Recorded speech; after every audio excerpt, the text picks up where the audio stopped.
Radio Madhuban सुनने वाले सभी श्रोता स्वीकार करें संदीप त्रिवेदी का प्यार भरा नमस्कार। श्रोताओं, थोड़े से अंतराल के बाद एक बार पुनः हाजिर हूं आप सबका बेहद पसंदीदा कार्यक्रम लेकर के, जिसका नाम है हमराही।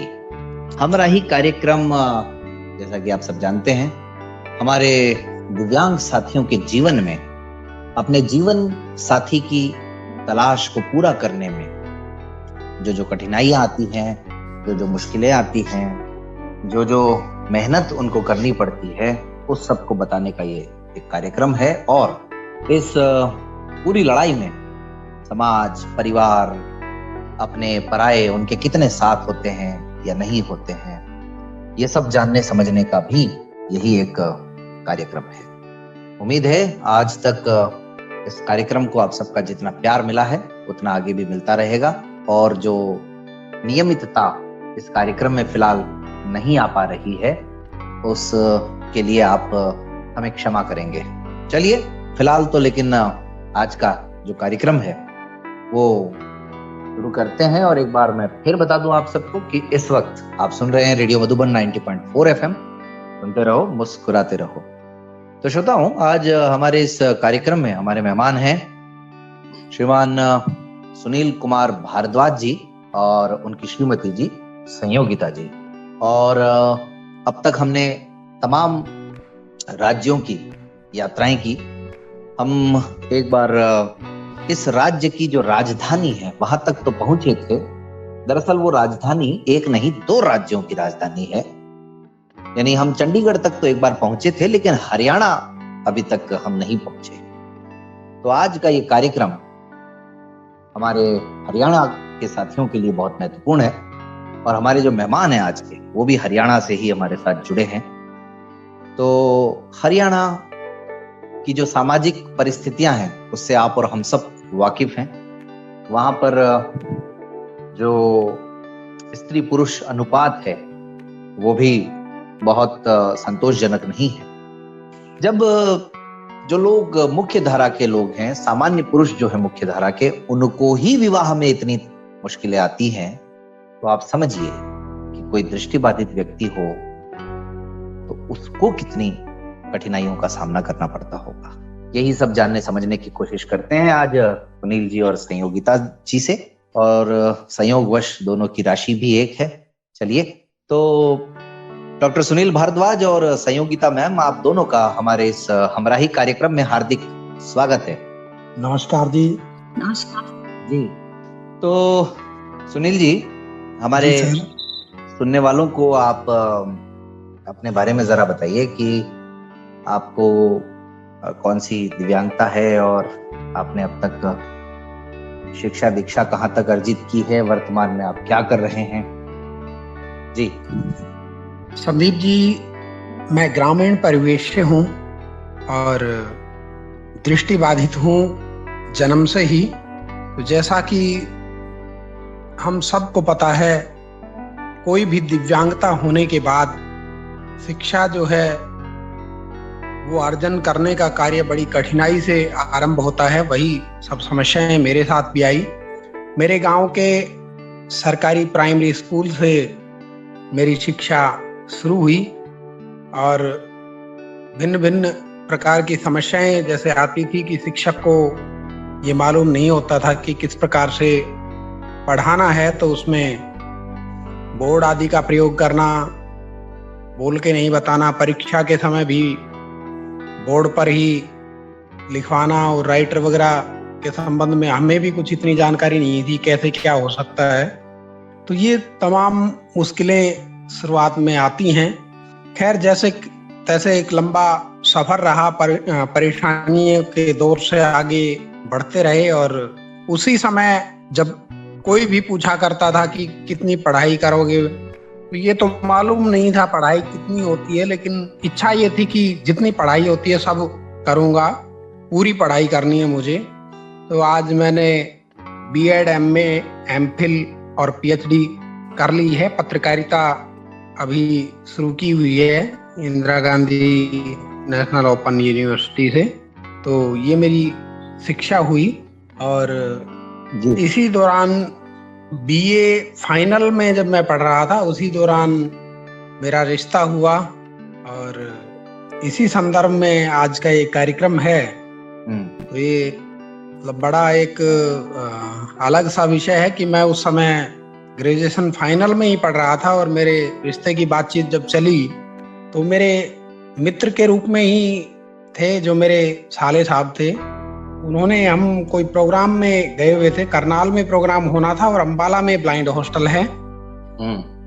पढ़ाई तो महेंद्रगढ़ से ही चल रही थी, लेकिन कोई भी काम से, कोई प्रोग्राम वगैरह में इस प्रकार से हम मिलते जुलते रहते थे। तो वेद प्रकाश नाम है उनका, वेद प्रकाश जी ने कोई बातचीत का संदर्भ देखा और बातचीत कुछ इस प्रकार से शुरू हुई हमारी कि प्रोग्राम के लिए अंबाला से जब हॉस्टल से तैयार होके और करनाल जाना था तो मैंने कहा कि बड़ा साधारण ही सिंपल रहता हूं मैं सदा से ही, तो कुर्ता पजामा लेके गया हुआ था मैं। तो मैंने कहा ये डाल लूं, तो वेद प्रकाश जी ने कहा कि नहीं, कुर्ता पजामा नहीं, पैंट शर्ट ही डालो। और फिर धीरे धीरे करके बात शुरू की, बताया कि पहले भी मैंने आपको जिक्र किया था कि मेरी दो सिस्टर हैं जो कि ब्लाइंड ही हैं, और एक की शादी कर दी थी, उसमें मुझे निमंत्रण दिया था लेकिन वो काफी समय पहले कहा गया था, समय पे सूचना नहीं मिली तो उसमें मैं नहीं पहुंच पाया था। फरीदाबाद NAB जो संस्था है उसमें शादी हुई थी उनकी। तो बताया था कि बोले उस समय आप नहीं पहुंच पाए थे, लेकिन अब जो सिस्टर हैं उनसे छोटी संयोगिता, उसके बारे में भी मैंने बताया था कि वो जॉब लग गए हैं। तो हमारा ये विचार था कि अब जब बच्ची समझदार हो जाती है, पढ़ने लिख के नौकरी लगी, तो शादी का जिक्र तो करना ही है। तो अब मेरा विचार था कि शादी कर दी जाए। तो मैंने भी कहा बहुत अच्छी बात है, तो कि पढ़ लिख के नौकरी लग गए हैं तो आप देखो कोई उनके लायक लड़का देखो, और अच्छी बात है, आप करो ये रिश्ते की बातचीत जी। और इस प्रकार से उन्होंने कहा कि तो आपके बारे में विचार कर रहा था। फिर मैंने कहा मेरे बारे में क्या विचार कर रहे हो, मैं तो अभी BA फाइनल में ही पढ़ रहा हूँ और आपकी सिस्टर जो है वो अभी B.Ed MA करके और नौकरी भी लग गए हैं। तो थोड़ा सा मैं तो ये चाह रहा था कि उनके हिसाब से आप देखें और कोई योग्य लड़के की तलाश करें, ये काम तो करना ही है, बहुत अच्छी बात है। उन्होंने कहा कि मैंने इस विषय में कुछ समय से पूर्व ही अपने परिवार में चर्चा कर रखी है और इंतजार यही था कि आप दोनों में से कोई भी एक यदि नौकरी में लग जाता है तो हम आगे बातचीत करेंगे। तो मेरा तो काफी समय से यही विचार है और घर वालों को भी बताया हुआ है, आपके विषय में भी चर्चा हो रखी है। तो बताएं आपका क्या विचार है। तो मैंने फिर वही बात दोहराई कि देखो मैं तो यही कहना चाहता हूं कि भी शिक्षा दीक्षा आदि उनकी हो चुकी है, नौकरी लगे हुए हैं, मैं अभी BA फाइनल वर्ष का विद्यार्थी हूं, तो आप उनके जितनी कोई क्वालिफिकेशन वाला लड़का ही देखें। बोले जी वो तो मैंने क्लियर कर दिया, हमें कोई आपत्ति नहीं है, अब आपको तो आपत्ति होनी नहीं चाहिए। फिर मैंने कहा कि देखो परिवार से बातचीत करके देखो फिर आप, क्योंकि मैं तो परिवार पर ही निर्भर हूँ।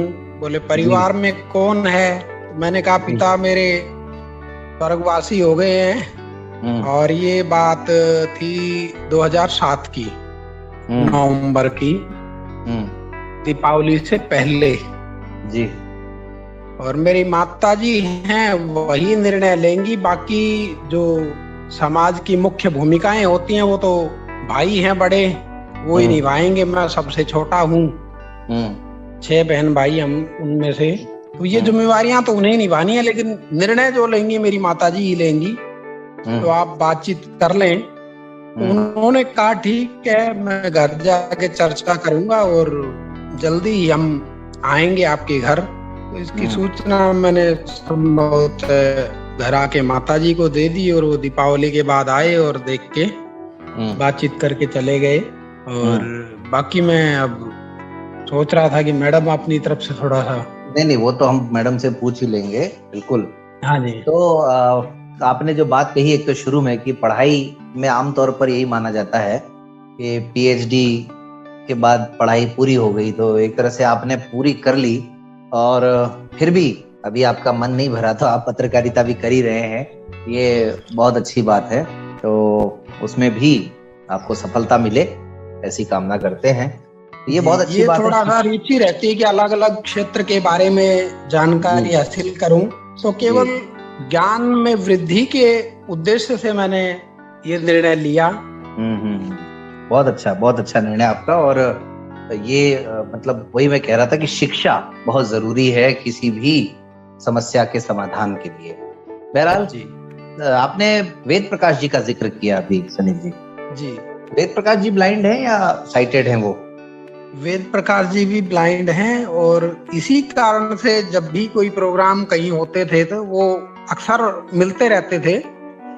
हालांकि मान लो कई बार हम कोई चीज का जिक्र विशेष अवसर पे ही करते हैं, तो ये मान लो वो थोड़ा सा मित्रता रखते थे और मैं इतना कोई घनिष्ठ उसमें वो नहीं रखता था, लेकिन फिर भी यूं रहता है कि जब अपने से कोई प्यार दिखाता है तो अपन बराबर समर्पित हो जाते हैं उसके प्रति। ठीक बात है। तो अक्सर वो 2-4 साल से मुझे देखते रहते थे गतिविधियां कि कैसे क्या चल रहा है, और मुझे शायद इसका आभास भी नहीं था पहले, जो कि उस समय उन्होंने खुलासा किया कि मैं 2-4 साल से आपको देख रहा हूँ कि आप किस प्रकार से, क्या आपका आचरण है, कैसे उठते बैठते हो। तो ये सब बातें उन्होंने मेरे को मतलब आश्वस्त करवाया उस समय की बातचीत में ही।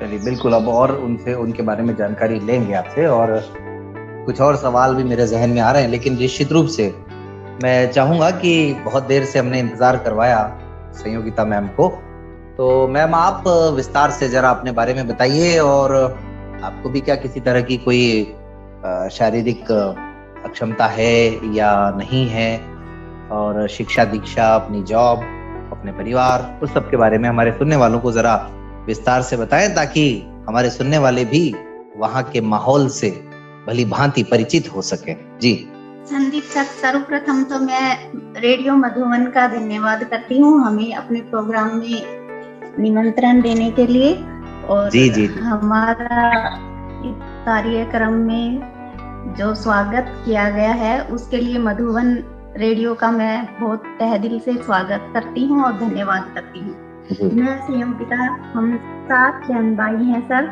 मैं भी ग्रामीण क्षेत्र से ही बिलोंग करती हूँ। मेरे पिताजी एक किसान हैं, और हमेशा ही उन्होंने मतलब मेरे पिताजी भी बहुत छोटी उम्र में, मतलब छोटी उम्र के थे तभी मेरे दादाजी एक्सपायर हो गए थे। 9th 10th मेरे तभी से ही उन्होंने बहुत स्ट्रगल किया है, मजदूरी मेहनत करके हमें पाला पोसा है और हमारी शिक्षा पूरी करवाई। कभी भी किसी भी प्रकार का कोई भी काम होता था, कहीं जाना है, किसी प्रकार की फीस देनी है, किसी भी प्रकार का जो भी उनसे बनता था, पूरी मेहनत के साथ हमें कहीं से भी अवेलेबल कराई, हर फैसिलिटी उन्होंने हमें दी है। तो मैं खरखड़ी स्कूल, पहले तो मैं भी नॉर्मल स्कूल में ही हमारा एडमिशन करवा दिया था, मम्मी पापा ने जैसे ही 5-6 साल के बाद करवा देते हैं। तो शुरू में वहाँ पे हमें भी बहुत कठिनाई आती थी। 3 बहन भाई सर, हम ब्लाइंड हैं 7 बहन भाइयों में से। अच्छा। एक मेरे से छोटा भाई वेद प्रकाश और बड़ी बहन सुशीला, जो पीजीटी हिंदी बड़े तरह स्कूल में लगी हुई हैं। उनकी शादी की गई, वो जीजाजी भी ब्लाइंड हैं, वो भी पीजीटी पॉलिटिकल साइंस थे। उसके बाद जैसे ही दीदी की शादी के बाद मेरी जो पहले लग गई थी, दीदी की लगी भी नहीं थी। हम दोनों एक ही क्लास में थे, एक ही साथ हमें स्कूल भेजा गया था। खरखड़ी नारनौल में एक ब्लाइंड स्कूल है कन्याओं के लिए, ब्लाइंड लड़कियां ही वहाँ पे रहती हैं सर। तो वहाँ के जो भी स्टाफ सदस्य थे वो गांव-गांव जाके, जैसे जहाँ भी पता चलता उनको, वो क्योंकि उस टाइम मीडिया इतना ज्यादा नहीं था, या था भी तो हम लोग इतने अवेयर नहीं थे जितना हम अवेयर हैं। तो जहाँ भी उनको पता चलता वो हमें कि आपके स्कूल में कोई ब्लाइंड बच्चा है तो हमारे यहाँ पे भेज दिए, उनकी शिक्षा दीक्षा अच्छी तरह से हो जाए। तो वो जाके हमें वहाँ लेके आए थे। तो मम्मी पापा का तो मन यूं था कि कैसे बच्चों को भेजेंगे, कैसे रहेंगे, और हमें बहुत चाव चढ़ रहा था कि हम जाएंगे और हमें पढ़ना है। स्कूल टाइम में भी जैसे अक्षर वगैरह कुछ नहीं दिखते थे, तो मतलब यूं होता था, छोटे बच्चे जब तख्ती हुआ करती थी उस टाइम पे, तो तख्ती दिखते थे, कुछ नहीं भी दिखता था, फिर भी उस पे पेंसिल चलाना और स्याही दवात वगैरह जो भी होती थी, कलम होती थी, वो सब उससे कुछ भी लिख लकोड़िए जो भी आते थे वो कर देती थी मैं। मतलब बहुत चाव रहता था पढ़ने का, और यूं तो पता ही नहीं होता था क्या लिखा क्या नहीं, बस तख्ती पूरी हो गई और उसको दिखाना मैडम को, फिर वो कहते हमने कच्चे कर दिए इस पे पेंसिल से, आप इसके ऊपर ही लिखना, लेकिन वो तो दिखता ही नहीं था। तो हम भी उनको बता पाते थे कि भाई हमें नहीं दिखता, यूं ही लगता था कि क्यों नहीं दिखता, सबको दिखता है, तो खुद को भी ऐसे नहीं लगता था, उनको भी नहीं पता था कि इनको नहीं दिखता तो कैसे पढ़ाना है। वो समस्याएं तो आपको भी मतलब दृष्टिबाधित के साथ ये समस्या तो रहती है सर, रहती है बिल्कुल जी जी, क्योंकि नॉर्मल स्टाफ जो है ना वो कोऑपरेट नहीं कर पाता, वो तो यूं ही कहेंगे कि आप लोग, अगर उनको ये बात पता भी चलता है कि बच्चा दृष्टिबाधित है तो वो मना ही करते हैं कि यहाँ पे नहीं पढ़ पाएंगे, ये तो इनका जो स्पेशल स्कूल है वहीं भेजो। लेकिन उस टाइम उनको ये बात भी नहीं पता था, उस टाइम का जो स्टाफ था, कि कोई नॉर्मल स्कूल है तो वहाँ पे इनको भेजें या गाइड करें, कोऑपरेट करें। उस टाइम पे बहुत ज्यादा दिक्कत थी, कुछ समझते ही नहीं थे कि दिव्यांगता भी कोई चीज है और ये भी कोई कुछ कर सकते हैं। तो नॉर्मल बच्चों की तरह ठीक है, नहीं पता या पता है जो भी है अपने हिसाब से ठीक है, क्लास में जाके बैठ गए, अपनी तरफ से जो ओरल कराते थे तो हम कर ही लेते थे। रिटर्न में तो दिक्कत आती थी, घर पे मेरे ताऊ जी थे, पापा जी से बड़े भाई, तो वो हाथ पकड़ के हमें सिखाते थे लिखना, स्लेट पे ऐसे लिखते हैं, शाम को गिनती पहाड़े याद करवाते, ओरल जो भी होता था तो 40-50 तक टेबल याद करवा दी थी, काउंटिंग भी बहुत अच्छे से याद थी। मतलब जो लर्निंग वर्क है वो तो बहुत अच्छे से याद रहता ही था, कविताएं वगैरह होती थी वो सब याद कर लेते थे किताब में से। लेकिन उसके बाद जैसे ही हम खरखड़ी ब्लाइंड स्कूल में गए 2 महीने हॉस्टल में, तो वहां से हमने अपनी ब्रेल लिपि से पढ़ाई शुरू की। और वहां से सर ये था कि पहले प्राइवेट फॉर्म भरवा देते थे 8वीं और 10वीं में, और वैसे ही वहां स्कूल में ही पढ़ाते थे। तो 8वीं 10वीं करने के बाद जैसे 10वीं में मेरी परसेंटेज इंग्लिश में कम रह जाती है, कम नंबर आए थे, क्योंकि मैं थोड़ी खेलने में ज्यादा मस्त रहती थी, पढ़ाई खेल खेल में ही पढ़ना, तो थोड़ा चंचल प्रकृति की थी। और मेरी जो बड़ी सिस्टर थी वो थोड़ी गंभीर प्रकृति की है, वो सीरियसली लेती थी पढ़ाई को, तो वो मेरे से ज्यादा मेहनत करती थी। लेकिन बस यूं है कि वैसे मैं कमजोर नहीं होती थी, समझ लेती थी, समझ के बाद अपने वर्डों में ही वो क्वेश्चन का आंसर लिखवा देना या जो भी है। तो इंग्लिश में स्पेलिंग याद करनी पड़ती है, वो स्पेलिंग याद नहीं होती थी, हालांकि क्वेश्चन तो याद थे, पर राइटर इतनी इंटेलिजेंट नहीं थी कि स्पेलिंग अपने आप लिख दे। तो उस वजह से मेरी 10th में परसेंटेज कम होने के बाद मैंने ये सोचा कि आज के बाद तो मेरे को इंग्लिश में अच्छे से नंबर लेने ही है। उस टाइम से मैं सीरियस हो गई कि मेरे को इंग्लिश में बहुत मेहनत करनी है, क्योंकि सब सब्जेक्ट में तो बहुत अच्छे नंबर है। तो सर उसके बाद हमने गर्ल सीनियर सेकेंडरी स्कूल में हमारा एडमिशन करवा दिया था, दोनों बहनों का। हॉस्टल से एक लड़की और भी थी, तो हम 3 लड़कियां वहां जाते थे।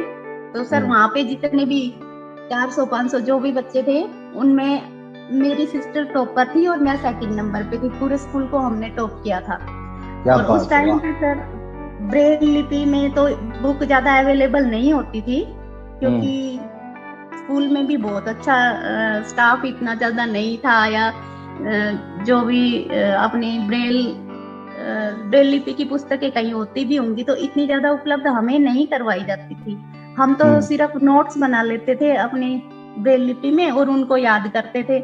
लेकिन हमारी कोशिश यही रहती थी कोई एक भी क्वेश्चन ना छूट जाए और हम किसी से कम ना रह जाए, कोई नंबर ना कटे हमारा। इसलिए क्लास में भी जो नॉर्मल लड़कियां होती थी, कोई भी एक भी क्लास खाली, कोई भी घंटी खाली होती थी तो लड़कियों को लेके बैठते थे कि हमें ये क्वेश्चन लिखवा दो।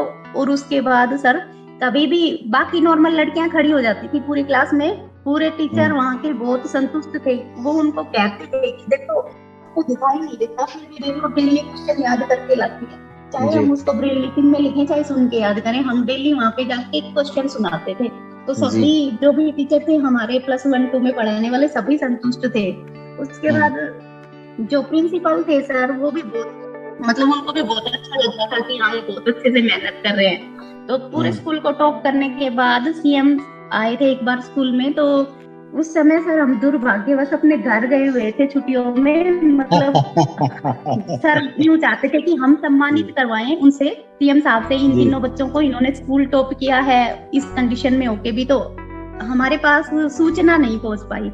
उसके बाद जैसे ही स्कूल खुला तो सर ने भी बहुत कहा कि बेटा हमने बहुत कोशिश की थी आपको इन्फॉर्म करें, सीएम साहब से सम्मानित करवाते।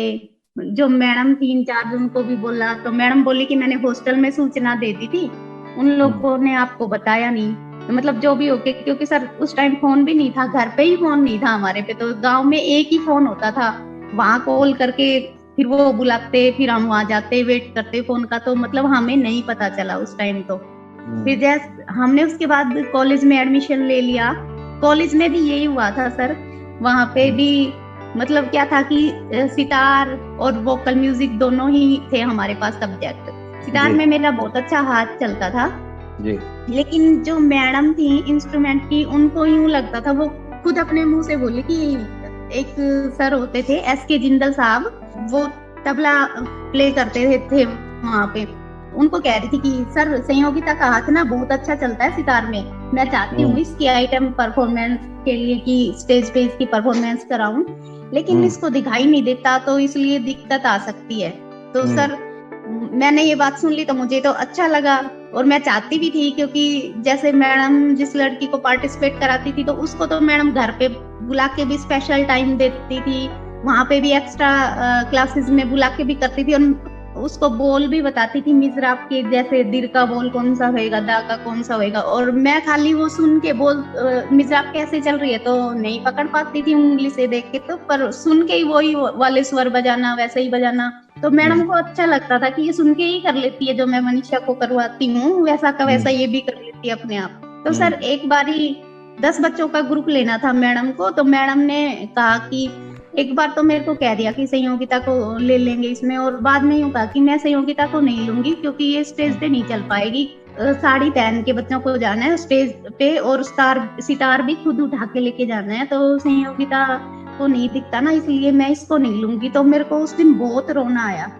मतलब बहुत रोई मैं, तो बोली तू क्यों रो रही है क्लास में? मैंने कहा मैडम आप ऐसा क्यों कर रहे हो भाई, मैं बजा पाती हूँ, मैं अच्छी मेहनत कर लूंगी और भी मेहनत कर लूंगी मैडम, लेकिन आप मेरे को ले लो इस प्रोग्राम में। तो मैडम ने नहीं लिया सर, उनको बुरा लगा, मुझे भी बुरा लगा। तो मतलब उसके बाद मैडम ने पता नहीं किस वजह से प्रैक्टिकल में भी मेरे नंबर कम लगवाए। जैसे पहले जो लड़की मैं बता रही हूँ जिसको हमेशा पार्टिसिपेट करवाते थे, उनको 60 में से 69 दिलवाते और मेरे 58 लगवाते थे, लेकिन उस बार ही तो और भी मतलब 57 या 56 नंबर मैडम ने मेरे को प्रैक्टिकल में लगवाए। लेकिन सर होता क्या है कि जैसे फर्स्ट ईयर में तो मेरे उनके 59 थे तो मेरे 58 थे। सेकंड ईयर में मैडम ने जब मेरे को 56 या 57 दिए, तो उस साल 40 नंबर की थ्योरी थी, तो मेरे थ्योरी में ही 39 नंबर आ गए सर। मतलब उधर तो मैडम ने मेरे बहुत जबरदस्त जी जी सर 1 या 2 ही नंबर कटवाए थे प्रैक्टिकल में, लेकिन जैसे उससे फर्स्ट ईयर तो मेरे 34 या 35 ही नंबर थे और उस साल मेरे 39 नंबर आए। तो आप जॉब कब से कर रही हैं? सर मैं जॉब 2007 से ही कर रही हूँ। अच्छा 2007 से ही कर रहे हैं। तो शुरू से अभी जिस स्कूल में हैं आप वहीं पर हैं या पहले कहीं और थे? सर बीच में नहीं, मैं पहले ज्वाइनिंग तो मेरी सर किसी गांव में हुई थी, बासकिरा रोड गांव होता है किधर, वहाँ है ज्वाइनिंग। उसके बाद अब सीनियर सेकेंडरी गर्ल्स स्कूल में हूँ एज ए पीजीटी। पहले टीजीटी पोस्ट पे थी, एसएस टीजीटी। और अब अभी मेरी हाँ जी सर पिछले साल ही मेरा प्रमोशन हुआ है सर, 16 मई को मैंने ज्वाइन किया है। तो दृष्टिबाधित है आप भी या कुछ है, लाइट वगैरह थोड़ा बहुत दिखता है आपको और रोशनी उजाला? बस सर थोड़ा बहुत, जैसे रास्ता वास्ता बड़ी चीजें आना जाना थोड़ा हो जाए, यानी 2-5% 10% कह सकते हैं कि है आपको लाइट परसेप्शन, है ना? जी जी जी।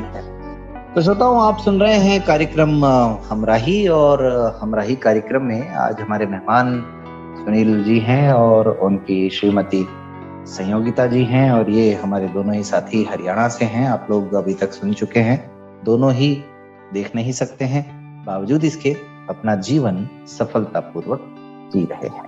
तो आगे बातचीत का सिलसिला आगे बढ़ाऊं उससे पहले आपको बता दूं कि रेडियो मधुबन 90.4 एफएम सुनते रहो, मुस्कुराते रहो। तो संयोगिता जी जरा ये बताइए कि सुनील जी से आपकी पहचान कितनी पुरानी है? सर वो तो ये बता ही चुके हैं, मैं तो इनको जानती नहीं थी। आप बिल्कुल नहीं जानते थे? अच्छा हाँ अच्छा जी। अच्छा। तो मैं जैसे आपको बता रही थी सर कि एक बारी कॉलेज में, जैसे कॉलेज में भी सर 400-500 बच्चों में मैं टॉपर रही थी। उसके बाद तिगांव से बीएड किया तो एनएबी का सर ने जिक्र किया अभी। एनएबी हॉस्टल में हम रह रहे थे क्योंकि हमारे गांव से मेरे ताऊजी लगते थे रिलेशन में, वो भी उस सोसाइटी में ही थे, सोसाइटी के मेंबर थे। तो उन्होंने हमें हॉस्टल अवेलेबल करवा रखा था एनएबी के थ्रू। तो हम दोनों बहनें वहां रहते थे। तो सर उस टाइम पे वहां पे कोई कोर्स कर रहे थे शायद ऑपरेटर का। मेरा भाई जैसे हमें लेने जाता फरीदाबाद से, तो उस टाइम भी एक बारी जैसे ये सर भी उसी बस में आए थे, हम भी, लेकिन मुझे नहीं पता था। उसके बाद ही उसी दिन उसने आके घर चर्चा की थी कि जो लड़का अभी रेवाड़ी उतरा था, सुनील मेरे साथ बैठा था जी जी, तो वो उसके लिए मैं सोच रहा हूँ उस टाइम। जी सर, वो आपके पृथ्वीराज होने वाले हैं, ऐसा उन्होंने कहा होगा। नहीं, उस टाइम तो मेरी सिस्टर की शादी भी नहीं हुई थी, तो वो तो सिर्फ उस टाइम यूं कह रहा था कि वो लड़का पार्शली ब्लाइंड है, मतलब थोड़ा दिखता भी है पर कोई एब्स नहीं है, बहुत अच्छा लड़का है और चेस वैस में अच्छा खेलता है, ये वो मतलब इनके बारे में बता रहा था। तो फिर उस टाइम सिस्टर की भी शादी नहीं हुई थी, जैसे वो सिस्टर को बता रहा था बैठ के। फिर मैं बाहर से आई, वो दोनों रूम में बैठ के बात कर रहे थे, मैं बाहर से आई तो मुझे तो यूं लगा कि अभी सिस्टर की शादी नहीं हुई तो उसके लिए ही बात कर रहा होगा। मैंने कहा हाँ जिज्जी के लिए। बोला नहीं जिज्जी के लिए तो नहीं, जिज्जी से तो शायद वो छोटा होगा, मैं तो तेरे लिए सोच रहा था। फिर मैं तो कुछ नहीं बोली, फिर वो हमने बात करते रहे, बताता रहा। जी जी। फिर उसके बाद सर वो एक बारी फोटो लेके आया, बोले सबको बताने लग गया, दादी को भी पापा को भी, पापा जी ये लड़का है, अगर दीदी की जॉब पहले लग जाएगी तो हम शादी कर देंगे, अगर इस लड़के की पहले लग जाएगी तो भी कर देंगे। लेकिन फिर मैं यूं बोली कि अभी तो यूं मेरी बातें क्यों करता है, पहले तो जीजी की करनी है ना, तो उसकी बात कर। तो बोला तो हाँ उसकी तो करेंगे, लेकिन अब मुझे वो लड़का सही लगता है तो तेरी भी तो करनी है बाद में, तो मैं इसलिए बात कर रहा हूँ। फिर उसके बाद सर दीदी की कर देते हैं शादी, तो उस शादी में भी वो बुलाता है, कह रहा पापा मैं बुलाऊंगा उस लड़के को। बोला ठीक है वहीं पे ही देख लेना, पसंद आ जाएगा तो आप लोगों को।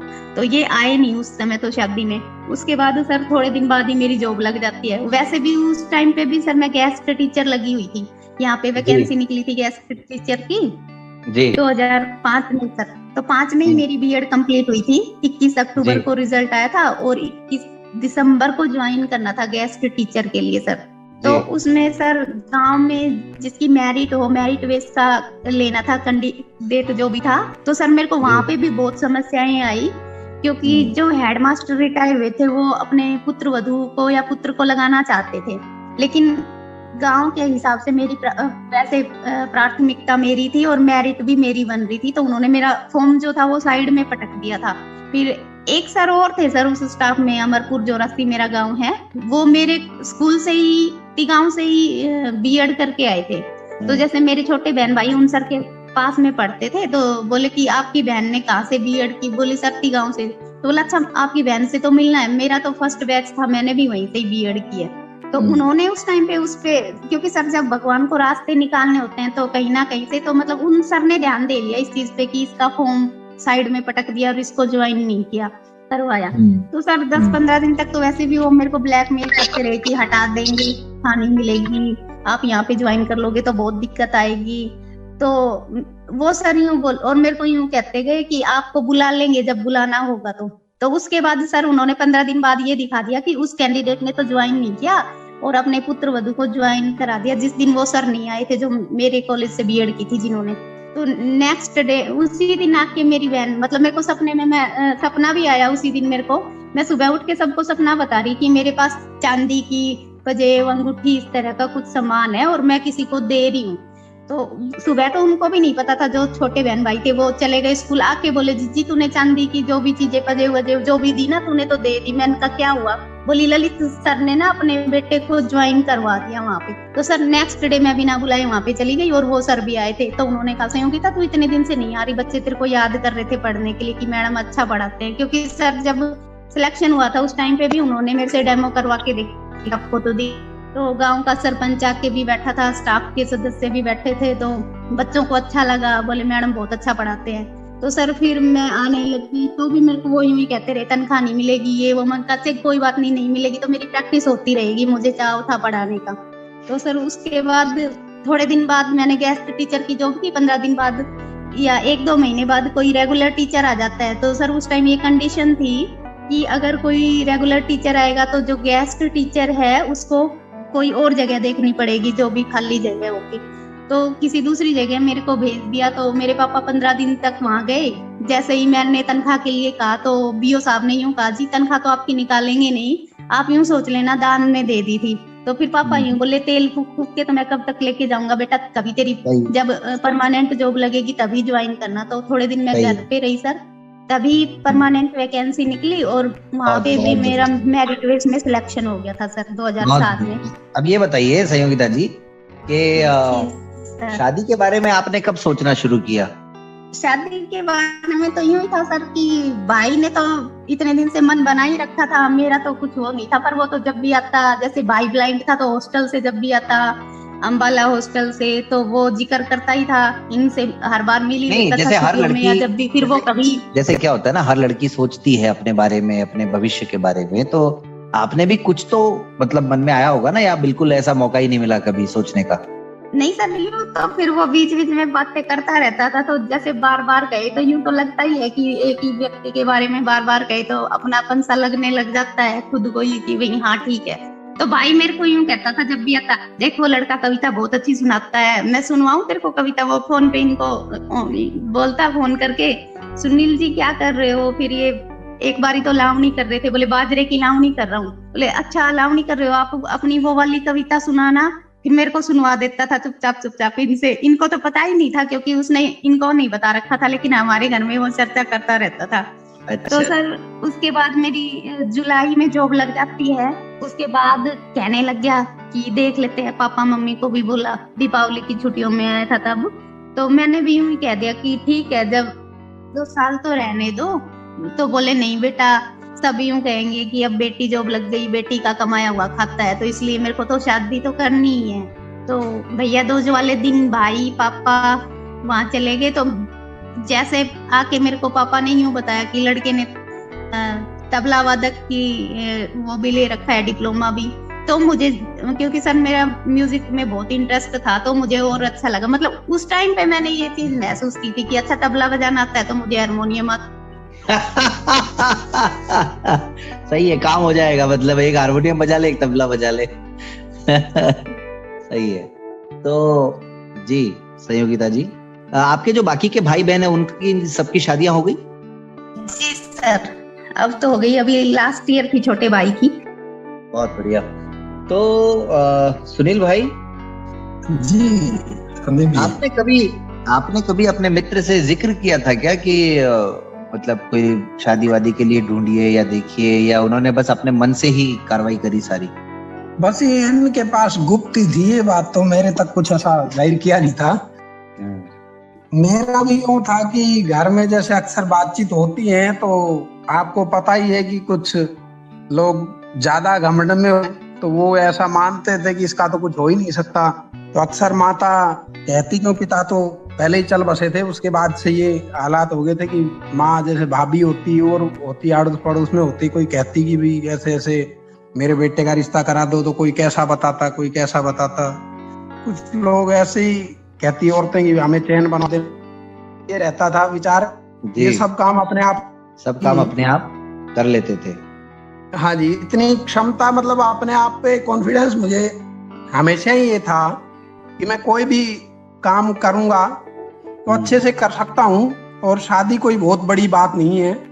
एक बात बताइए सुनील जी कि ये तो चलो आपके मित्र के माध्यम से आप बड़े लकी रहे कि आपका ये विवाह वाला काम हो गया, लेकिन परिवार ने क्या सोच रखा था आपके कि भाई ब्लाइंड है तो शादी होगी नहीं होगी? परिवार का देखो, अब भाई भाभी हैं, उनका तो क्या मंतव्य था वो वही जानते हैं। शायद हम कुछ ना कहें तो ही अच्छा है उसके बारे में। तो निश्चित रूप से माँ को ये चिंता रहती थी कि पता नहीं क्या होगा, पिता तो इसके पहले ही चले गए। अब मैं भी यदि किसी वजह से कुछ ऐसा हो जाता है तो इसका कौन है, आगे पीछे कोई नहीं है, भाई तो ऐसे ही रखेंगे। अब खैर ये तो भविष्य के गर्भ में छुपी हुई बातें, कोई नहीं जानता, लेकिन ये सब चिंताएं तो अक्सर उनको रहती थी। लेकिन मुझे यूं था कि मैं जहां भी जाता था, बैठता उठता था, मेरा आचरण सदा से मतलब मैं मानता हूँ कि बड़ा संतुलित रहा है, तो जिस कारण से मुझे खूब प्यार मिला है। मैं जहाँ भी गया, जैसे पानीपत ब्लाइंड स्कूल से पढ़ा तो वहाँ भी मेरा बहुत अच्छा रहा, स्टाफ में भी बहुत अच्छा रहा। और वहाँ भी मैंने मतलब 9th में एडमिशन लिया था वहाँ 1998 में। उसके बाद से कच्चे एग्जाम हुए, उनमें मेरी पोजीशन थी फर्स्ट जी। और वो चीटिंग करके मेरे को सेकंड उसमें किया गया था, क्योंकि मेरी कक्षा में एक लड़की थी, उनका रुझान किसी और टीचर के उसमें था कि भी ये लड़की फर्स्ट आए। तो इंग्लिश का पेपर जो है मुझे 15 दिन बाद बुलवा के, मेरे को परीक्षा होने के 15 दिन बाद बुला के ये कहा कि भी मुझे लगता है शायद आपने नकल की है, इसलिए आप मेरे को जो है पेपर वो मैं आपसे मौखिक लूंगा, दोबारा सुनूंगा। तो उन्होंने मेरे से 15 दिन बाद पेपर सुना और तब मैंने जो जितना किया था सुना दिया। उसके बाद उन्होंने स्पेलिंग सुन सुन के नंबर काटे और इंग्लिश में मुझे फेल, यदि वो 33 नंबर भी मुझे दे रहे थे तो मैं फर्स्ट ही बना हुआ था पोजीशन पे, इसलिए उन्होंने मुझे फेल किया। पूरे स्टाफ ने, मतलब जब ये बात पता लगी कि ऐसे ऐसे ये है, तो उनको ये तो नहीं पता था कि मौखिक इस तरह से सुना गया पेपर बच्चे से और फिर नंबर काटे हैं। लेकिन उन्होंने ये कहा कि इस बच्चे का हर विषय में कोई भी काम ले लो, जो भी दायित्व टीचर देते हैं ये बड़ा ईमानदारी से और समय से करता है। और क्लास का मॉनिटर भी मुझे बनाया हुआ था और भी बहुत सारी जिम्मेवारियां मुझे दी हुई थी। जैसे best student of our school का प्राइज भी उसी वर्ष से आरंभ किया कि हम ये देखते हैं कि ये एक बच्चा ये ऐसा आया है कि इसको कोई भी काम कहें हम ये बिना किसी ना नुकर के और ईमानदारी से बहुत अच्छे से करने का प्रयास करता है। पढ़ाई के साथ साथ हर फील्ड में अपना अच्छा प्रदर्शन कर रहा है। बहुत बढ़िया, बहुत बढ़िया। इसी की बात एक छोटी सी थी कि पीटीआई नहीं थे हमारे government institute for the blind Panipat में, जहाँ का जिक्र कर रहा हूँ मैं। जो ड्राइवर थे वहाँ, जो समाज कल्याण के अंडर में था अपना स्कूल, तो उनके जो ड्राइवर थे वो अक्सर पीटी ये प्रार्थना करवाया करते थे। तो वो ये कहते थे कि देखो मुझे तो कई बार जाना भी पड़ जाता है साहब के साथ कहीं, तो मैं ये चाहता हूँ कि स्टाफ भी तकरीबन ब्लाइंड है और जो नॉर्मल है वो शायद इस उसमें लग नहीं रहे मुझे कि ये दायित्व तो निभा पाएंगे। तो कोई बच्चा ऐसा मैं देखना चाह रहा हूँ कि जो काम आदि करके और फिर सबको भेज दे प्रेयर वगैरह करवा के, तो ये दायित्व कोई निभा बच्चों को, और कोई इच्छा नहीं हो पाया ठीक से सब। तो इस तरह से जो भी सामने चाहे दिखे चाहे ना दिखे, क्योंकि ब्लाइंड का स्कूल था तो इसलिए इन चीजों से कोई बहुत फर्क नहीं पड़ना, लेकिन मुख्य जो गाइडलाइंस है वो दे पाना कि एक दूसरे को हाथ लगा के देखो कि सीधे हो या नहीं, इस तरह की बातें। तो जैसे मैं सुनता था, तो अब मेरा भी नंबर आया। जैसे ही मेरा नंबर आया तो मेरा नाम लिया, सारे बच्चे हंस पड़े। अब उन्होंने पूछा कि हंसने की क्या बात है भाई? मैंने इसको बुला लिया तो आप हंस क्यों रहे हो? बोला जी ये क्या बोलेगा? बोले क्या बात? बोला जी क्लास में तो ये बोलता नहीं कभी, ना हॉस्टल में इतना बोलता, क्लास में भी कई बार तो जैसे अक्सर ब्लाइंड ही टीचर थे, बच्चे भी ब्लाइंड, तो अक्सर टीचर यदि बाद में आते तो सबके साथ नमस्ते में मेरी आवाज अलग से सुन नहीं पाती और मैं चुप ही बैठा रहता। तो कई बार टीचर पूछते थे अरे सुनील बैठा है? तब मैं कहता हाँ जी। बोले बोलता ही नहीं है। माँ जी क्या बोलूं जब तक कोई कुछ पूछा ना जाए। तो अक्सर कम बोलने की मेरी आदत रही, तो इस कारण से बच्चे सभी हंसे, ये क्या सावधान विश्राम करवाएगा।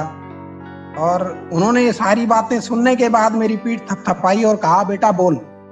फिर मैंने जब जोर से बोला सावधान विश्राम, तो बड़े खुश हो गए सभी स्टाफ वाले और सब बच्चे बिल्कुल चुप हो गए। बोले देखा, बोले आप मजाक उड़ा रहे थे और अब इतना अच्छा कोई बोल ही नहीं पाता है। उसके बाद से वो दायित्व मुझे दे दिया गया। बहुत बढ़िया। 9 बजे प्रेयर होनी है तो 8:45 बजे घंटी लगा देनी। मतलब कुल मिलाकर के हर काम में आपने अपने आप को आगे रखा। ये बताइए, संयोगिता जी से तो चलिए आपका परिचय हुआ, विवाह भी हो गया, क्या कोई किसी और के भी लड़की के मतलब संपर्क में आप कभी रहे या बातचीत नहीं हो पाई कहीं भी? पहले और आखिरी बातचीत बस संयोगिता जी के बारे में ही हुई? बस पानीपत में कुछ इसी तरह की अक्सर कोई अफवाह जैसे उड़ा देते हैं या कोई बच्चा किसी के प्रति थोड़ा बहुत भी कहीं वो रखे, तो इसी तरह से कुछ चर्चा परिचर्चा वहाँ चली हुई थी। और उसी तब तो आप स्कूल में ही थे ना? संदर्भ में कोई बात ऐसे ही बनी नकली। तब तो आप स्कूल में ही थे ना? हाँ जी, स्कूल की बात है। तो स्कूल में भी हो जाती थी क्या ऐसी बातें? चर्चा बनी और इधर उधर चर्चाएं होने लगी तो मुझे बड़ा दुख हुआ। और जो मैं सर बता रहा हूँ कि जिन्होंने मुझे इंग्लिश में फेल किया था, उन्होंने मेरे से मतलब सारी क्लास को भेज दिया, मेरे से पूछा, बोले सुना है ऐसी ऐसी कोई बात है? फिर मैंने कहा जी ऐसा कुछ नहीं है, और आपको पता ही है मैं तो बोलता भी बहुत लिमिटेड हूँ, किसी से बोलता नहीं। हाँ, निकलते बढ़ते कभी नमस्ते जरूर बोलते हैं वो, तो नमस्ते का पहले मैं बोलता भी नहीं था, लेकिन किसी साथी ने ये कहा कि भी जब तक नमस्ते नहीं बोलेगा बार बार ये निकलते बढ़ते साइड से नमस्ते बोलते रहेंगे, इसलिए नमस्ते ले लिया करता कि एक बार में पीछा छूट जाएगा। तो इस तरह से कुछ। ये बताओ सुनील जी कि जैसे घर के जो काम होते हैं, खाना वाना बनाना, वो भी सीख रखा है आपने? क्योंकि छोड़ा तो कुछ है ही नहीं आपने। बस वो भी हल्का फुल्का कर लेता हूँ, लेकिन रुचि नहीं है मेरी। लेकिन अब वो दोनों ही वर्किंग में है और शुरुआत से मैडम जॉब में है, मेरी शादी से पहले से ही। तो अक्सर सहयोग मैं कर देता हूँ जब जैसा बन पड़ता है। जैसे मान लो देर हो गई है और मान लो आटा ही लगा दिया या रोटी 2-4 बना ली, बाकी बच गई तो बाकी बची हुई जो मैं बना देता हूँ।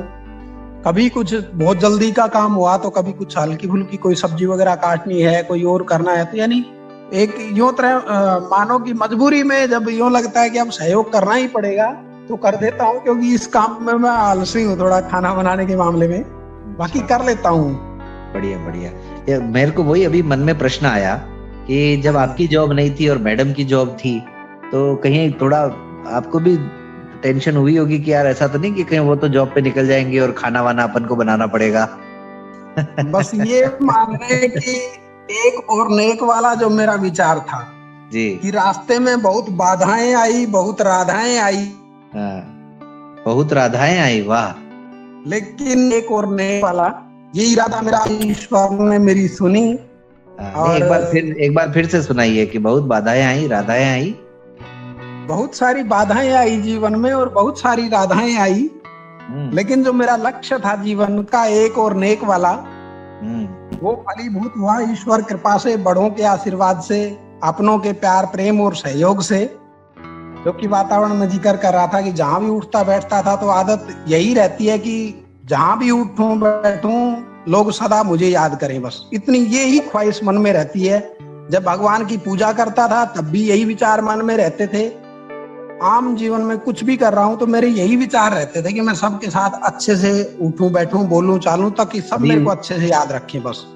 अभी कौन कौन है था आपके परिवार में? अभी कौन कौन है आपके परिवार में जहाँ रहते हैं आपके साथ? कौन कौन रहते हैं अभी? तो यूं मानो कि हम 4 भाई 2 बहन, 6 बहन भाई हैं, जिनमें से मैंने पिछली रिकॉर्डिंग में भी बताया था कार्यक्रम में, वो शायद किसी ने सुना नहीं सुना, लेकिन यह है कि 3 बहन और 3 भाई हम हैं, जिनमें से 2 भाई और 1 बहन को दिक्कत है। और नहीं, मैं ये नहीं कह रहा हूँ। माता जी हैं मेरी, पिता मेरे 2001 में ही चले गए थे। मैं ये पूछ रहा था। और उसके बाद से वर्तमान में हम हैं, 3 बच्चे हैं हमारे, और हम हैं हस्बैंड वाइफ। तो माता जी मेरी स्वतंत्र रहती हैं, उनसे भी मैंने बहुत कुछ सीखा है कि मतलब अपनी स्वतंत्रता जो है उसको बनाए रखें और दूसरों को भी परेशान ना करें। तो शायद यही उनका मुक्त विचार है कि गांव में मेरे भाई 2 रहते हैं, वहीं माताजी रहती हैं। जब मन करता है तो महीना 2 महीना मेरे पास आ जाती हैं, और जब नहीं मन होता तो आते हैं और कहते हैं भाई मैं जा रही हूँ। तो 1-2 दिन रोकना भी उनको मुश्किल सा हो जाता है। माताजी खुश हैं आपकी तरक्की से? माताजी अब खुश हैं, संतुष्ट हैं? जी बहुत खुश हैं, और यूं मानो कि उनके लिए तो बहुत चमत्कार सा ही हो गया, क्योंकि जैसा कि वो अक्सर चर्चा करती रहती थी, वो समस्या घर बैठे ही सुलझ गई उनकी। तो इस हिसाब से वो बहुत संतुष्ट हैं। बहनें भी मेरी आती हैं तो अक्सर लेने देने का कुछ भी है, मान सम्मान करने का वो मैडम ही करती हैं। मैं तो बस यही कह के पीछा छुटवा लेता हूँ कि आप हो, मुझे क्या चिंता है। बच्चों के बारे में बताइए। आए गए का मान सम्मान खूब अच्छे से करती हैं। मेरा परिवार, रिश्तेदार सब बड़े अच्छे हैं, और इधर से इनके पिताजी भी हो, समझ लो कि मेरे पिता छोटी उम्र में छोड़ के चले गए थे, लेकिन इधर से इस परिवार से मुझे इतना सहयोग मिला कि कभी महसूस ही नहीं होता। अब शादी से पहले बहुत बार महसूस इस तरह की चीजें होती थी, लेकिन बाद में जब परिवार एक हो गए, विचारधारा एक, इस तरह की चीजों का महसूस होना, जो मान लो कि देखो किसी की भरपाई तो कोई नहीं कर सकता, लेकिन मुख्य रूप से कह सकते हैं कि बहुत प्यार मिला अपने दोनों तरफ से। इनका भी पूरा सहयोग है और बहुत अच्छा। अपने बच्चों के बारे में जरा बताइए सुनील जी। बच्चे, बड़ी बिटिया है नुपुर, वो अभी 9th क्लास में हो गई है जी। जब बिटिया हुई पहले तो यूं समझ लो कि पूरा समय मैं अच्छे से उसी को दे पाता था, क्योंकि मैं भी कोई स्थायी रूप से नौकरी में नहीं था, पढ़ाई मेरी लगातार चल ही रही थी, तो मैं भी पढ़ता था। और जैसे जैसे बिटिया थोड़ी समझदार हुई, बोलने लगी, तो मेरी मतलब एक आंतरिक इच्छा थी कि हम कोई भी छोटा सा कागज हो, कभी किसी पड़ोसी के पास जाते हैं, कभी किसी के पास जाते हैं कि देखो ये क्या चीज है, क्योंकि आज तो हमारे पास संसाधन उपलब्ध है, उस समय कोई संसाधन इस तरह के नहीं होते थे कि टेक्नोलॉजी वगैरह, तो हमें दूसरों पर निर्भर रहना पड़ता था। तो मैंने बड़ी जल्दी ही, हल्का फुल्का मुझे विजन है, बस देख लेते हैं कोई स्केच पेन से या कोई चाक वगैरह से, बड़ी स्लेट वगैरह पे बड़े बड़े अक्षर की आकृति बना के, क्योंकि मैं नॉर्मल स्कूल से मेरी शिक्षा प्रारंभ हुई, 8वीं तक वहीं से थी, 2 साल ब्लाइंड स्कूल से पानीपत से किया, फिर नॉर्मल से ही पढ़ाई रही। तो मैंने उसको धीरे धीरे पढ़ना लिखना मतलब बड़ी जल्दी ही सिखा दिया था। घर पे ही स्कूल जाने से पहले ही अक्षर ज्ञान मैंने धीरे धीरे करवाना शुरू करवा दिया था। ओरल भी हम उसको अच्छे से करवा देते थे। बाकी के बच्चे? उसके बाद से एक बिटिया और हुई, फिर हमने विचार किया कि बच्चे 2 हो गए हैं, तो मैडम की भी सलाह थी, मेरी भी, कि 2 बच्चे चाहिए, दूसरा बच्चा हो रहा है, ये जो भी हो हम ऑपरेशन करवा देंगे। तो माताजी साथ थे, बहन जी थे, बहन जी तो शायद बाद में आई थी, माताजी थी, तो सिविल हॉस्पिटल से भी जानकार थे कोई, उनको हमने तो कह दिया था कि जी ऑपरेशन भी कर देना, बच्चा हो चाहे बच्ची। बोले जी 2 लड़कियां हो जाएंगी, मान लो दूसरी ये लड़की हुई तो फिर भी हमें कोई दिक्कत नहीं है। लेकिन माताजी नहीं मानी और उन्होंने कह दिया कि भाई ऑपरेशन नहीं करना, क्योंकि दूसरा बच्चा क्या होता है ये पता नहीं है। तो बोले लड़का हो तो, बोले तो भी अभी नहीं करना, उन्होंने मना ही कर दिया। और संयोगवश लड़की हुई तो परिवार में थोड़ा सा माहौल हो जाता है कि मेरी बहन भी आई हुई थी, उन्होंने भी थोड़ा सा आंसू से बहाए, तो मुझे बड़ी पीड़ा हुई कि ऐसा नहीं होना चाहिए, ये भगवान की देन है, और बेटा हो चाहे बिटिया, हमने मन में कोई फर्क नहीं रखा, और मतलब दोनों के मन में कोई ऐसी वो नहीं थी कि कोई हमें दुख हुआ हो दूसरी बिटिया हुई। लेकिन फिर भी समाज और परिवार का प्रेशर कह लो, या उस समय निर्णय ले ही नहीं पाए। तो यूं है कि उसके बाद एक बेटा और हमें समय के साथ हुआ, और उसके बाद हमने परिवार नियोजन अपना लिया। बहुत बढ़िया। बोलना कि ईश्वर में जो आपकी आस्था है वो पूरी तरह से फलीभूत हुई, और अभी आपके ने मतलब पूरी वो रखी। और जैसा कि बताता था कि हल्की सी मैं और थोड़ा बताना चाह रहा था कि जीवन में जैसे परेशानियां नॉर्मल स्कूल में जब पढ़ते थे तो बच्चे अक्सर करते हैं परेशान करने की। तो रास्ते में भी जैसे अक्सर हमारा गांव गुजरों का है, तो बाढ़ होती है, जगह जगह पे बकरियां वो रखते हैं, बाढ़ करके रखते हैं उनके लिए। तो जैसे कोई बात होती पढ़ाई में और में वो मेरे से आगे नहीं निकल पाते कोई प्रतिस्पर्धा में, तो रास्ते में वो शरारत करते, जैसे वहां कोई शरारत करके भाग जाते रास्ते में। जैसे ये प्रोग्राम सुनेंगे तो फिर शरारत करने लग जाएंगे। बड़बेरी की जो कांटों की छड़ी वो रास्ते में फेंक देते दूर से ही। हाँ, अच्छा जाता था और मतलब लहूलुहान हो जाता था। तो इस तरह की मतलब परेशानियां छोटी परेशानियां बड़ी परेशानियां आती थी। हर एक के जीवन में ये सब कठिनाइयां तो खैर है, लेकिन खासकर क्या होता है सुनील जी कि विवाह का ऐसा मामला होता है कि उसमें बड़ी मुश्किल आती है अपनी व्यवस्थाएं बनाने में और समाज का साथ पाने में। तो उस मामले में आप बहुत भाग्यशाली रहे, मैं यही कहूंगा। और आज आपका परिवार भी पूरा है और सुखी भी है। सहयोगिता जी? बिल्कुल जी। और यही चीज हमें महसूस हुई कि जो परेशानियां आई वो अपने साथियों को ना आए, इसलिए हमने आगे भी इस मुहिम को जारी रखा कि जैसे हमारी शादी में कोई विशेष दिक्कत नहीं आई। हालांकि पहले तो बहुत सारे धुंध के बादल होते हैं जब तक ऐसी कोई व्यवस्था नहीं सेट हुई थी, लेकिन फिर भी हमने ये निर्णय लिया है कि समाज में हम बातचीत करते रहते हैं और औरों का भी एडजस्टमेंट हो, औरों के विवाह के लिए भी हम प्रयत्न करते रहते हैं। बाकी सब चहुमुखी विकास के लिए हम लगातार दोनों कार्यरत हैं। बहुत बढ़िया। और इसमें भी हमें सफलता मिली है कि हमने कई जोड़े बनवाए हैं और आज वो बिल्कुल सफल हैं। दृष्टिबाधित साथी भी हैं उनमें और नॉर्मल भी। बहुत अच्छी बात है, ये बहुत बहुत अच्छा काम कर रहे हैं आप। मैं ये पूछ रहा था कि आमतौर पर आपके आसपास के जो साथी हैं, दृष्टिबाधित साथी, क्या स्थिति है? उनके विवाह वगैरह आसानी से हो जा रहे हैं या अभी भी बहुत लोग इंतजार में हैं?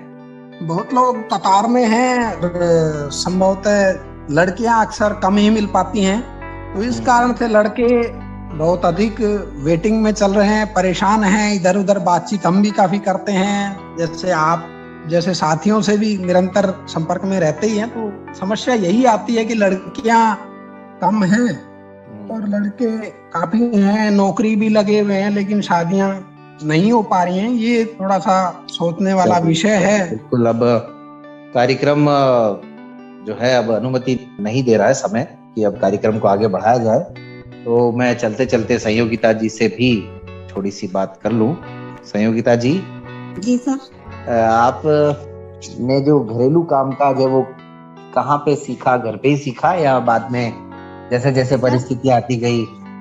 जैसे मैं आपको बता ही रही हूँ, हम दोनों बहनें थे, तो जैसे बड़ी वाली सिस्टर तो जब भी छुट्टियां होती घर पे आती वो काम करती थी, पढ़ाई में भी बहुत ज्यादा इंटरेस्ट लेती थी, ऐसे काम में भी बहुत इंटरेस्ट लेती थी। लेकिन मैंने कभी घर पे कोई काम नहीं सीखा सर, और पढ़ाई करते करते ही मेरी जॉब लग गई, क्योंकि जॉब में भी मुझे टाइम, जॉब के बाद भी, पढ़ाई के बाद और जॉब के बीच में मुझे कोई गैप नहीं मिला काम करने के लिए। और तुरंत शादी के बाद ही मुझे काम करना पड़ा। मुझे चाव भी रहता था, मतलब शुरू में शादी हुई थी कि हाँ मेरे को रोटी बनानी है, मतलब जिम्मेवारियों का इतना चाव रहता था, लेकिन ये नहीं पता था ये जिम्मेवारियां बाद में मुझे ही दिक्कत करेंगी। मुझे बहुत चाव रहता। हम रात को 10-10, 11-11 बजा देते थे सर। आटा गूंदने में बहुत टाइम लगता, फिर रोटियों को सेकती, यूं लगता कच्ची ना रह जाए। मतलब जैसे जैसे आपको कठिनाइयां आने लगी वैसे फिर मैं कहती आपको है ना तो आप बता दो। कहते नहीं मुझे आती नहीं है, बस बताना आता है। मैं कहती आपको बनानी? कहते नहीं। ऐसे ही सर मेरे से सब्जी लग जाती थी कढ़ाई में, तो कहते अब इसको ढक के छोड़ दो, लग गई ना ये थोड़ी देर में सही हो जाएगी। फिर मैं कहती आपको आती है? कहते नहीं मुझे आती नहीं, बस बताना आता है। तो तब, और ये कपड़े, जैसे मेरी शादी हुई थी, कपड़े खुद ही धोते। मैं कहती नहीं रहने दो आप, मैं धो दूंगी, क्योंकि मेरे को बहुत चाव रहता था। कभी काम ही नहीं किया था, तो उस टाइम मेरे को काम का बहुत ज्यादा चाव हो गया। और सर अब तो सर कुछ मतलब मन में होगा तो करेंगे, नहीं तो नहीं करेंगे। और ये कपड़े तो सर कभी मतलब प्रेस भी नहीं करते और तय भी नहीं करवाते, अच्छे से झड़का के कपड़े खुद तो मैं वही कह रहा था, तय करके रख दे। मैं वही कह रहा था कि जैसे जैसे आपको कठिनाइयां आती गई वैसे वैसे आप सीखते गए। तो श्रोताओं, आज का हमारा हमराही कार्यक्रम अब अनुमति हम चाहेंगे कि इसको समाप्त करें, लेकिन जाने से पहले अभी हम हमारे दोनों मेहमानों के विचार आपको सुनवाते हैं। संयोगिता जी, आप अपने समाज को, अपने साथियों को क्या संदेश देना चाहेंगी इस कार्यक्रम के माध्यम से? सर मैं यही कहना चाहूंगी कि कभी भी हमें जीवन में जो भी कठिनाइयां आए उनको हंस के उनका सामना करना चाहिए, क्योंकि हम अगर निराश होंगे और टेंशन में रहेंगे तो भी हमें वो जो परेशानियां हैं उनको तो झेलना है ही। और अगर हम खुश होके अगर उनका सामना कर लेते हैं तो कठिनाइयां इजीली हमारी खत्म हो जाती हैं। और एक दूसरे का सहयोग हमें करना भी चाहिए और लेना भी चाहिए, लेना चाहिए। जी जी, बहुत बहुत धन्यवाद। और सुनील जी, मैं चाहूंगा कि चलते चलते आप भी हमारे साथियों को कुछ संदेश दे करके जाएं। जी, मैं वैसे आप यदि इजाजत दें तो 2 पंक्तियां संक्षेप में जल्दी से कवि रहे हैं उनकी कह सकता हूँ। हालांकि आपको बताया पूरी बातचीत में कि मैडम का स्वभाव बहुत अच्छा है और बहुत अच्छे से गृहस्थी चल रही है, लेकिन फिर भी एक हंसी मजाक के तौर पे मैं थोड़ा सा कुछ कहना चाहूंगा। जंग से प्रताड़ता है, शब्दों से लताड़ता है, भाषण यूं झाड़ता है, फूला न समाता है। जंग से प्रताड़ता है, शब्दों से लताड़ता है, भाषण यूं झाड़ता है, फूला न समाता है। सभाओं में सिंह तो दहाड़ता है, आदमी वो पत्नी के आगे में सिंह दहाड़ता है, आदमी वो पत्नी के आगे में सामी आता है। ओम प्रकाश आदित्य। पत्नी तो पत्नी है जी। किसकी पंक्ति है? ओम प्रकाश आदित्य की? सुरेंद्र कुमार शर्मा जी। सुरेंद्र शर्मा जी की, ठीक है जी। आपका संदेश? संदेश सुनील जी। यही है कि बस ईमानदारी से अपना कर्म करें और जैसे आपके भाव होंगे, जैसा हम देंगे दूसरों को, वैसा हमारे पास लौट कर आएगा। क्योंकि इस तथ्य को, इस पैमाने को मैंने बचपन से ही अपनाया है। ईश्वर में आस्था रही है और सभी को अच्छा व्यवहार दिया है, तो लौटकर निश्चित रूप से अच्छा ही आया है। इंसिडेंट होते हैं, एक्सीडेंट होते हैं जीवन में चलते हुए, गलतियां सामने वाले से होती है तो भी एक्सीडेंट हो जाता है, अपनी होती है तो भी होता है।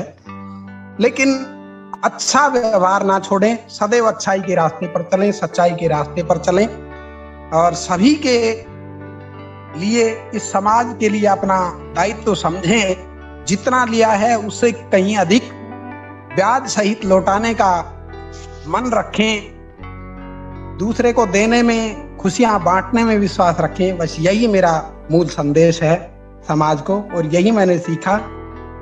और संदीप जी, पुनः रेडियो मधुबन और रिकॉर्डिंग क्लब का और विशेषकर आपका हृदय से बहुत बहुत आभार। बहुत बहुत धन्यवाद संयोगिता जी और सुनील जी, आज हमारे इस कार्यक्रम के लिए समय निकालने के लिए। तो श्रोताओं, ये था आज का हमराही कार्यक्रम। अपनी प्रतिक्रियाएं, अपनी राय जरूर दीजिएगा 94 14 15 14 15 पर। रेडियो मधुबन को सातों दिन 24 घंटे आप एंड्रॉयड ऐप को डाउनलोड करके भी सुन सकते हैं और हर रविवार शाम 5 से 6 बजे हमराही कार्यक्रम हम आपके लिए लेकर के आते रहते हैं। इस कार्यक्रम को सुनिए, औरों को भी सुनाइए। और सबसे महत्वपूर्ण बात यह है कि यदि आप में से भी कोई भी साथी अगर विवाहित हैं, उनमें से कोई एक अगर दिव्यांग है, आपकी कहानी में कोई खास बात है, तो रेडियो मधुबन हमराही कार्यक्रम हमेशा आप सबका इंतजार करता है। आप लोग इस कार्यक्रम के लिए अपनी सहमति दे सकते हैं। तो श्रोताओं, अब आज का हमराही कार्यक्रम समाप्त करने की अपने दोस्त संदीप त्रिवेदी को अनुमति दीजिए। मिलते हैं अगले रविवार फिर किसी और हमराही के साथ।